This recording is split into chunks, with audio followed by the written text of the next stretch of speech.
Hi friends, आज हम बनाने जा रहे हैं चिकन करी। वैसे चिकन की ग्रेवी की मैंने आपको बहुत सारी रेसिपी बताई है, पर ये रेसिपी सबसे अलग होने वाली है।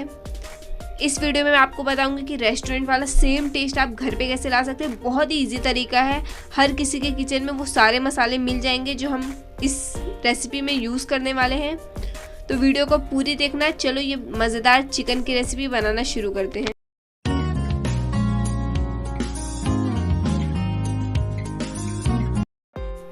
जहाँ मैंने 750 ग्राम चिकन ले लिया था, इसे अच्छे से वॉश कर लिया था। अब इसे एकदम सिंपल तरीके से मैरिनेट कर लेंगे। इसमें मैंने 1 टेबलस्पून अदरक लहसुन का पेस्ट डाला है, आधा टेबलस्पून लाल मिर्च पाउडर डाला है, आधा टेबलस्पून गरम मसाला पाउडर डाला है, थोड़ी सी इसमें हल्दी ऐड कर देंगे, आधा टेबलस्पून के करीब नमक ऐड कर देंगे। इसमें 1 टेबलस्पून यहाँ मैं लेमन जूस ऐड कर रही हूँ। अब इन सारी चीज़ों को अच्छे से मिक्स कर देंगे। हम चिकन को जब मैरिनेट करते हैं थोड़े टाइम के लिए और फिर उसको ग्रेवी में बनाते हैं तो बहुत अच्छा चिकन के अंदर तक फ्लेवर आता है मसालों का। या 1 टेबलस्पून इसमें ऑयल ऐड करके इसे भी अच्छे से मिक्स कर देंगे। या मैं आधे घंटे के लिए मैरिनेट कर रही हूँ। आपके पास जितना टाइम हो आप मैरिनेट कर सकते हैं। जितना ज़्यादा मैरिनेट करेंगे उतना ही अच्छा फ्लेवर आएगा चिकन में। अब यहाँ हमने एक पैन ले लिया, इसमें आधा टेबलस्पून ऑयल ऐड कर लेंगे। यहाँ मैंने एक बड़ी प्याज को लंबा लंबा कट कर लिया था, वो ऐड कर लेंगे और इसे चलाते हुए थोड़ा सा सॉफ्ट कर लेंगे। या प्याज का कलर नहीं चेंज करना, बस थोड़ा सा प्याज को अच्छे से चलाते हुए सॉफ्ट कर लें। इस पॉइंट पे हम इसमें 8 से 10 लहसुन की कलियां ऐड कर देंगे। ये 1 इंच अदरक का टुकड़ा था, वो ऐड कर देंगे। या 2 मीडियम साइज़ के टमाटर को कट करके ऐड कर देंगे। इसमें थोड़ा सा नमक ऐड कर देंगे जिससे टमाटर जल्दी सॉफ्ट हो जाए। और सारी चीज़ों को थोड़ा सा और भून लेंगे हम कि टमाटर थोड़ा अच्छे से सॉफ्ट हो जाए। देखिए थोड़ी देर भुनने के बाद टमाटर अच्छे से सॉफ्ट हो गए हैं। अब इन सारी चीज़ों को हम निकाल के ठंडा करके इसे पीस के अच्छे से पेस्ट बना लेंगे। अब यह गैस के दूसरे साइड पे हमने जो चिकन मैरिनेट करके रखा था उसे हम कुक होने रख देंगे। यहाँ चिकन को हमें ऐसे ही रख के, इसमें सब कुछ हमने डाला है, इसमें कुछ भी ऐड नहीं करना, बस 90% चिकन को अच्छे से गला लेना है। जब तक चिकन गल रहा है हम यहाँ साइड में अपनी ग्रेवी रेडी करते हैं। ये सेम पैन में जिसमें हमने टमाटर प्याज को भुना था वही पैन में 1 टेबलस्पून ऑयल और ऐड कर देंगे। ऑयल गर्म होने के बाद आधा टेबलस्पून जीरा ऐड करके इसे भी थोड़ा सा भून लेंगे। अब इसमें मैं आधा टेबलस्पून कश्मीरी लाल मिर्च ऐड कर रही हूँ। कश्मीरी लाल मिर्च ऐड करने के बाद तुरंत ही आपने जो मसाला बना के रखा था प्याज टमाटर का वो ऐड कर दें और इसे अच्छे से मिक्स कर लें। कश्मीरी लाल मिर्च जब ऐसे आप तेल में ऐड करके मसाला ऐड करेंगे तो बहुत अच्छा कलर आएगा आपकी ग्रेवी में। और कश्मीरी लाल मिर्च तेज़ नहीं होती है, ज़्यादा तीखी नहीं होती है।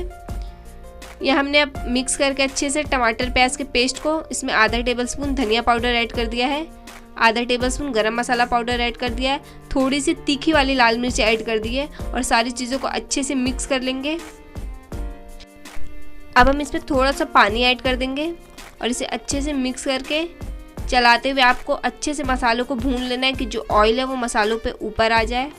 जितने अच्छे से आप मसालों को भूनेंगे उतना ही अच्छा फ्लेवर आएगा। अगर मसाला आपका जल रहा है तो बीच बीच में आप थोड़ा थोड़ा पानी और ऐड करके इसे भून सकते हैं। मसाला अच्छे से भुनने के बाद इसमें मैं 4 हरी मिर्च को बारीक कट करके ऐड करूँगी। अब इसको बैलेंस करने के लिए मैं इसमें थोड़ी सी चीनी ऐड करूँगी। ये तरीका होता है, इससे बहुत अच्छा रेस्टोरेंट वाला फ्लेवर आता है कि आप ग्रेवी को थोड़ा सा तीखा कर दें और उसमें थोड़ी सी चीनी ऐड कर दें। इससे आपकी ग्रेवी मीठी नहीं बनेगी लेकिन बहुत अच्छा फ्लेवर आता है। एकदम आपको खाने में रेस्टोरेंट जैसी ग्रेवी लगेगी। आपने रेस्टोरेंट में ग्रेवी खाई होगी जो मीठी नहीं होती पर उसमें थोड़ा सा मीठे का टच आता है और बहुत टेस्टी लगती है। तो आप ऐसे घर पे बनाएंगे तो सेम रेस्टोरेंट वाला फ्लेवर आएगा। अब इसको हमने थोड़ा सा क्रीमीनेस देने के लिए दही इसमें ऐड कर दी थी और इसमें कसूरी मेथी ऐड करके 1-2 मिनट तक अच्छे से दही के साथ भी मसाले को कुक कर लेंगे। आप ये तरीका ज़रूर ट्राई करें कि थोड़ी सी ग्रेवी को तीखा कर दें, हरी मिर्च लास्ट में डाल के उसमें एकदम थोड़ी सी चीनी डालें, बहुत अच्छा टेस्ट आता है, एकदम रेस्टोरेंट जैसा। देखिए थोड़ी देर तक दही के साथ भी अच्छे से मसाला कुक हो गया है। अब हमने ये चिकन जो अच्छे से साइड में 90% लगभग कुक कर लिया था वो ऐड कर देंगे। इसमें जितने मसाले आप सारे इसमें अच्छे से ऐड कर दें और एक बार मिक्स कर लेंगे हम चिकन के साथ ग्रेवी को। बहुत ही अच्छा इसमें थोड़ा मीठे और तीखे और चटपटे का बैलेंस होता है इस ग्रेवी में, तो इसे ट्राई ज़रूर करें मेरे तरीके से।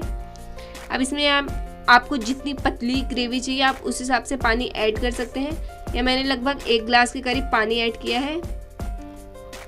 अब इसे अच्छे से हम ढक के 7 से 8 मिनट तक लो फ्लेम पे पकने देंगे। चिकन पका है, मसाला पका है, ज़्यादा टाइम नहीं लगेगा, सिर्फ अच्छे से मसालों का फ्लेवर चिकन में आ जाए। तो 7 से 8 मिनट तक देखिए हमने पका लिया है। बहुत ही परफेक्ट ग्रेवी बन के रेडी हुई। तेल भी बहुत अच्छे से ऊपर आ गया है। देखिए कितना टेस्टी लग रहा है देखने में ग्रेवी, और खाने में भी बहुत टेस्टी बनती है।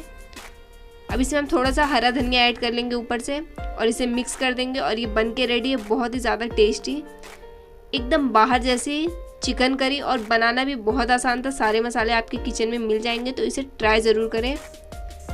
और सारे इंग्रेडिएंट की लिस्ट मैं डिस्क्रिप्शन बॉक्स में लिख दूंगी, आप वहाँ से बनाते टाइम चेक कर सकते हैं। वीडियो कैसी लगी मुझे कमेंट करके ज़रूर बताएं। अच्छी लगी हो तो लाइक करें, चैनल को सब्सक्राइब कर दें, बेल आइकन भी हिट कर लें ऐसी इजी रेसिपी देखने के लिए। तब तक के लिए बाय बाय।